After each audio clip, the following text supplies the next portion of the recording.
Following this session, I'd like to introduce Greg Kelly, who is living with frontotemporal dementia and has been involved here with the Frontier Research Clinic. He has been doing an amazing job in actually helping to raise awareness about FTD and young onset dementia. He's a Harley enthusiast, and he's been doing a ride around Australia, New Zealand, and soon to be going to the US. So I'm also going to introduce Elizabeth McLeish. She's a documentary filmmaker who's documenting this journey, and she's going to introduce with a video. Thanks.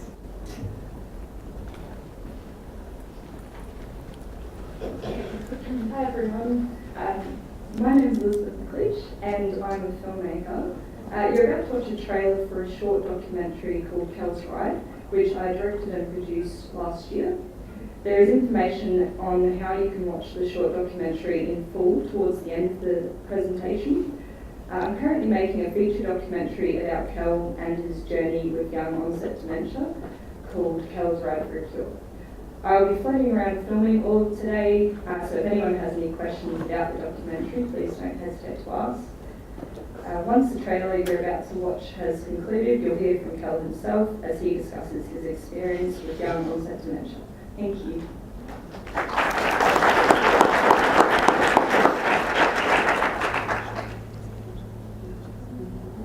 My name's Greg Kelly. Everyone knows me as Kel.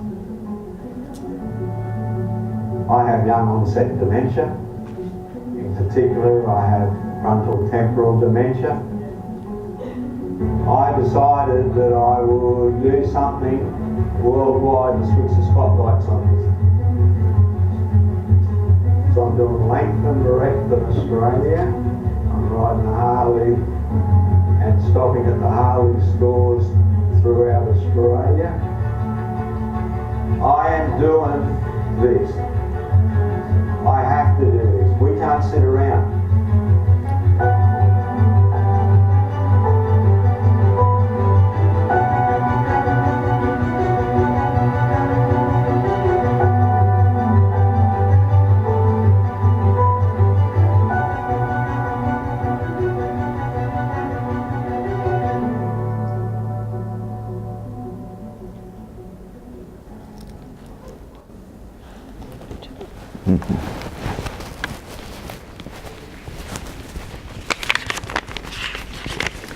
Well, hello.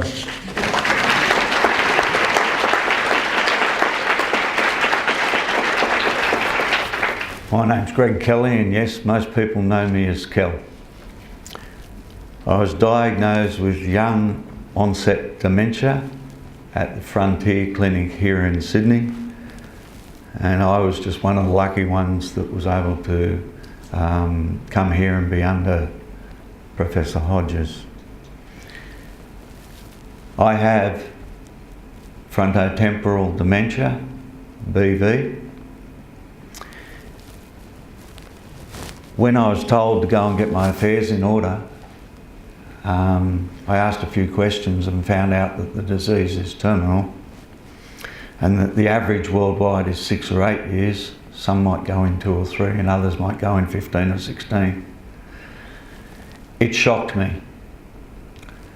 I was elated that I had a diagnosis other than I felt I was going mad, but it shocked me that we have young people around the world with this disease. We have people in their 20s, 30s and 40s in Australia. Similar in New Zealand, similar in the US and similar in the UK. And as I look around, as I'm talking just at the moment, I'm seeing heads nodding because it's shocking when you find out about this. It's the number 2 killer in Australia, sits behind heart. In females in Australia, it is the number 1 killer. It's the number 3 killer in New Zealand, it is the number 6 killer in the USA, and it is the number 1 killer in the UK. Now, I'm not doing anything extraordinary. It's just that when I got diagnosed and I was told the stats, I knew that someone needs to run around and scream out from really, really high mountains about this so that we can get money to the researchers to try and slow this disease down. It is no longer a disease for the oldies. It's not about the 80 and 90-year-olds.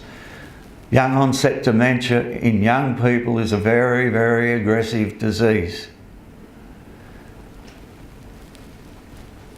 So I came up with the idea that I'd ride my Harley the length and breadth of Australia. I'd ask Harley Davidson to service my bike for me as I did it. When I spoke to the CEO, he said, "Kel," he said, "you won't ride your bike." He said, "You don't have to put the miles on your bike. We will lend you a bike in each nation to ride." Ford came on board and said, "We'll lend you a car to ride behind you as your support vehicle." And then I just went out and I just asked a number of other big brands to come on board in some small way. You see, Greg Kelly going around the world trying to turn the spotlight on young onset dementia just won't do it. But if you've got some brands behind you, you do have people come up and say, "Hey, what's this about?" You know, you've got Harley and Ford and McDonald's and all sorts of people behind you. What's it about? And that's turning the spotlights on. Talking to you guys today, I don't need to turn the spotlights on here. But when I'm out there in public, or someone walks up to me because of my vest, or they read the patch on the back and ask about it, that's another set of spotlights. It's their eyes. Turning the spotlights on, for me, was turning a person's eyes on to this disease worldwide. I won't shut up until I draw my last breath. When I got diagnosed, and I've been told that I'm losing my filters fairly quickly, I got mates in Newcastle who rang me up and said, "Kel, Professor Hodges just gave us all the answers. You've had this since you were 10. You've had no filters since you were 10. So we're going to raise awareness, but we're also going to raise funding. Now, I was 42 years in finance and I held fairly executive positions within 3 of the top 4 major banks. Qualified financial planner, senior financial planner, commercial lender, residential lender and investment lender, and running financial planning sales teams and mortgage broking sales teams. What we're going to do is, we've got an awareness thing happening with me riding around length and breadth of each of these countries. But then it's about getting money to the researchers. And what we need to do is we need to get the top 500 companies in Australia and the top 500 in USA, New Zealand and UK to put 1/2 cent out of every dollar profit. They keep 99.5 cents of their dollar profit and they put 1/2 cent, 0.5% of their gross profit before write-backs and before depreciation. You see, there's a bit of accounting inside me somewhere. So that money is to go to a medical research fund, disperse it to the top 10 killers in this nation, and now we've got our researchers some really, really big money. Because I did it on the top 50, not the top 500, and the figure is mind-blowing. We can't ask the government all the time. The governments are struggling to run the countries around the world as it is. But if we can get the top 500 companies in each country doing this, we'll get our answers. I have faith in the researchers around the world that if they had the funding, we would have our answers. What's happening at the moment is a bit like having 10 birds in a nest. What happens is the mother bird comes in each afternoon with some food, and 2 or 3 of the birds push everyone else out of the way and get all the food. Well, you know what's going to happen to the other 7 or 8 birds, don't you? They're going to perish. Well, that's your top 10 killers. You've got people getting in there with CEOs, and cancer and heart, etc., are getting big money granted to them by CEOs. The CEOs are not doing the wrong thing, they don't know any different, but we need somehow to get this out across the big plasma screen that we need the CEOs of the top 500 companies to please do it different. Please put the money into a medical research fund, divide it up amongst the top 10 killers. Now dementia, etc. will have more money than it can poke a stick at, and we will get the answers. There's no ifs, buts or maybes. The researchers are the brainiest in the world. If we get a CEO to step forward, it will simply embarrass other CEOs. And if it was Ford or someone that stepped forward, wouldn't that be fantastic? And if it was Mobil or Caltex, I know where you would all go and buy and shop whoever is actually committing the money to the top 10 killers. We would all do that. An example, and I used this with Ford when I was over in New Zealand, if you said there was a $10,000 profit in a car, 0.5%'s $50. And when I broke that down for Ford CEOs in New Zealand, I actually seen them shake their heads. Every new car sold for the next 3 or 4 years, $50. It adds up big time across all the car manufacturers. It adds up big time. People say to me, oh, you've got dementia, you've got Alzheimer's. And I go, no. Alzheimer's Australia changed its name last year to Dementia Australia for that reason. Alzheimer's is one dementia. And if you had a motorbike wheel or a push bike wheel and you've got a rim, that's dementia. That wheel has 100 spokes. Alzheimer's is one spoke. FTD another spoke. Parkinson's another spoke. Lewy body's another spoke. So everyone gets excited about possibly having something for Alzheimer's over the next few years. That is great. It's fantastic for Alzheimer's. Please don't give it to one of the other dementias like FTD, because it just doesn't work. In fact, it's a bit like battery acid to the FTD dementia. So I try and put this into perspective for the average mum and dad. Very important, carers, that you look at your people who are getting diagnosed and look at their superannuation funds, because dementia of all type is covered under life, TPD and trauma. I was misdiagnosed with depression until I was able to get referred to a neurologist who referred me to Frontier and my good doctor down here. For every person, we have 25,000 young onset dementia people in Australia.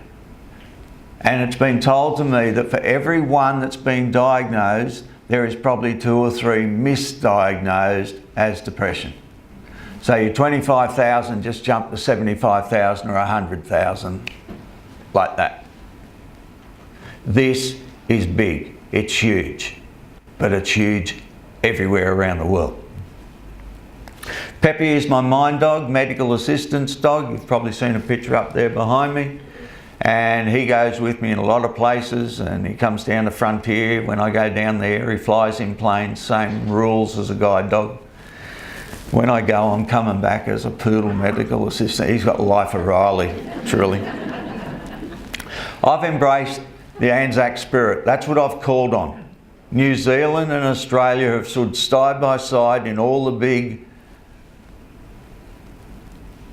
wars, and beside them is also America and the UK. So what we're calling for is for everyone in those nations to stand up, talk about young onset dementia.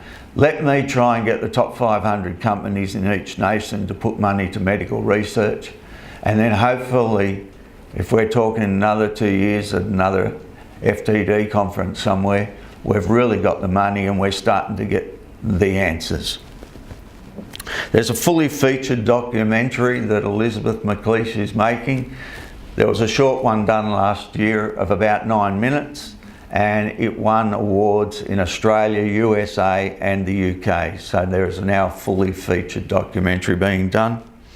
I'm out there at the booth. It's got the Harley Davidson. I think a lot of you have come out and asked me if you can buy a ticket in the raffle. There's no raffle. Just come and say good day and have a bit of a chat. A song was made by a gentleman and it's called Kells Ride.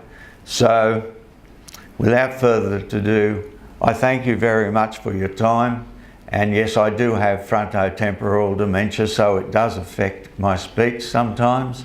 And I apologise for that, but I won't shut up until I draw my last breath, I promise you that. We have to get the money to the researchers. Thank you very much.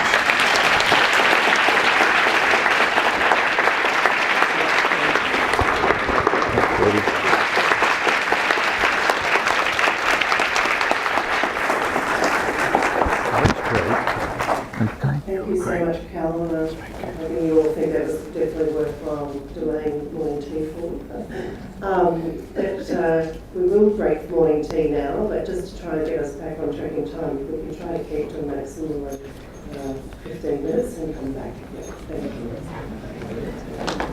Oh, very good. Is that all right? I enjoyed it. Yeah. You did great. We've got to switch some money on, mate. We will. We'll get there. Well done. That was that all awesome. right? It was fantastic. And I was under time.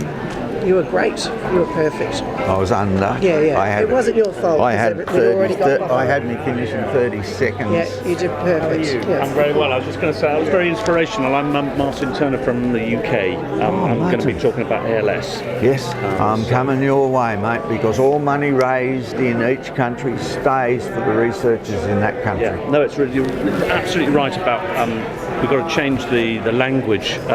Yes. You know, actually, we want to get into neurodegeneration because actually, of course, ALS for a long time, everyone said, well, that's not dementia. Oh. You know, and so, and of course, it misses out because we don't get, and as I'll show, I hope so in my talk, there's so much stuff that FTD has told us about ALS and the other way around. So it's great, but that was really inspirational. That's oh, thanks. The Facebook, you can follow it, but that's got my email. Great. Could I get a